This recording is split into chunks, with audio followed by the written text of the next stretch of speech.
मैं लेकर आई हूँ एक पारिवारिक कहानी। हमारी कहानी अगर आपको अच्छी लगे तो प्लीज हमारा चैनल सब्सक्राइब करें। रितु की जेठानी नेहा घर का काम खत्म हो जाने के बाद ऊपर चली जाती। घर छोटा होने की वजह से रितु की जेठानी ऊपर की मंजिल में रहती। सास ससुर नीचे देवर देवरानी के साथ रहते। देवरानी रितु सबसे ज्यादा इसी बात से परेशान रहती कि जेठानी जी तो ऊपर आराम से रहती है, मुझे यहाँ सारी जिम्मेदारियाँ उठानी पड़ती है। नेहा के पास जाकर रितु बस एक ही बात करती, पापा जी ने आज ऐसा किया, पापा जी ने वैसा किया, मम्मी जी ने ऐसा यही करके दिया। तरह तरह की बातें बनाया करती। घर में खाना बनाने वाली, झाड़ू पोछा बर्तन सब काम के लिए ससुर मोहन जी ने काम वाली लगा रखी थी। सास ससुर के लिए केवल खाना परोसकर खिलाना होता था। रितु को इन सब कामों को करने में भी बहुत परेशानी होती। उसका एक ही रोना रहता, दिन भर इन लोगों के हिसाब से ही उठो बैठो खाना लगाओ। मैं अपने मन का कुछ भी नहीं कर पाती हूँ। ऊपर से जब देखो तब कमरा भी बंद रहता है। पता नहीं दोनों कमरे में बैठकर क्या करते रहते हैं। जब देखो सास ससुर के पीछे पड़ी रहती। पापा जी दिन भर मम्मी जी की सेवा में लगे रहते हैं। कभी उनको फल काट कर दे रहे हैं तो कभी गर्म पानी करके दे रहे हैं। कुछ न कुछ दिन भर करते ही रहते हैं। बिल्कुल चोरों के गुलाम हो रखे हैं। घर में जवान बेटा बहू के सामने दिन भर सेवा करना उन्हें शोभा नहीं देता। थोड़ी तो शर्म किया करे कि घर में और लोग भी रहते हैं, वह सब देखते हैं मगर उन्हें कोई फर्क नहीं पड़ता। ऐसा लगता है मम्मी जी ने कोई जादू टोना कर दिया है। वह दिन भर उनकी सेवा में ही लगे रहते हैं। अगर एक मिनट भी पापा जी नजर नहीं आए तो आवाज लगा देती हैं। इतना भी क्या, अपनी उम्र का तो ख्याल रखना ही चाहिए। दोनों ऐसे रहते हैं जैसे कोई नया जोड़ा हो। दिन भर दोनों साथ ही बैठे रहते हैं, एक साथ खाना, एक साथ बैठकर बातें करना।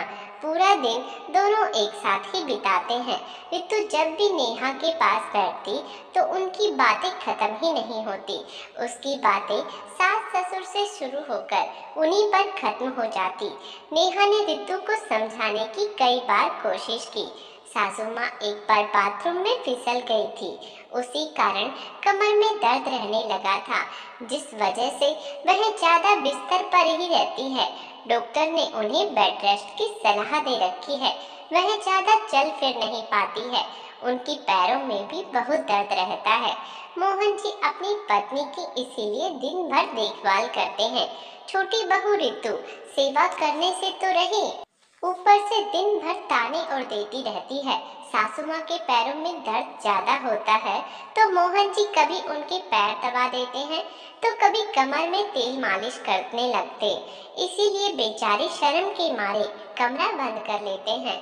इस उम्र में बेटे बहू के सामने बैठकर पत्नी के पैर दबाते हुए उन्हें थोड़ी सी शर्म महसूस होती, मगर बेचारे क्या करते।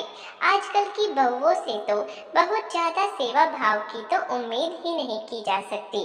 बड़ी बहू नेहा के 2 बच्चे थे, उनको संभालना और साथ में सास ससुर को जितना हो सकता था उतना तो संभालती थी। नेहा ने उसे कई बार समझाने की कोशिश की।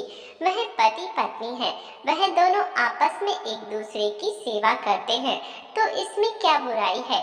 हम दोनों भी उनकी इतनी सेवा नहीं कर पाते हैं जितना कि एक पति पत्नी आपस में एक दूसरे की कर सकते हैं, मगर उसको यह बात समझ में नहीं आती।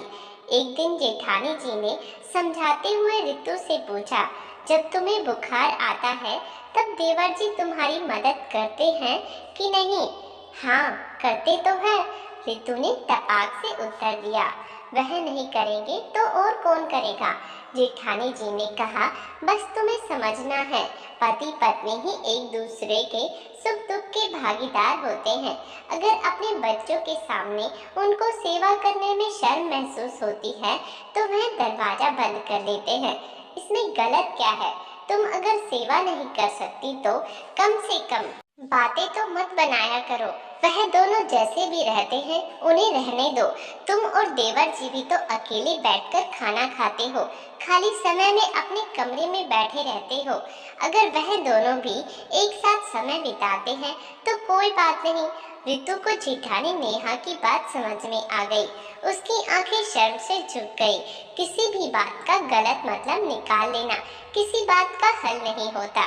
जब तक हम बात की असलियत नहीं जानते, बात को बढ़ाना सही नहीं और न ही बातों का गलत मतलब निकालना चाहिए।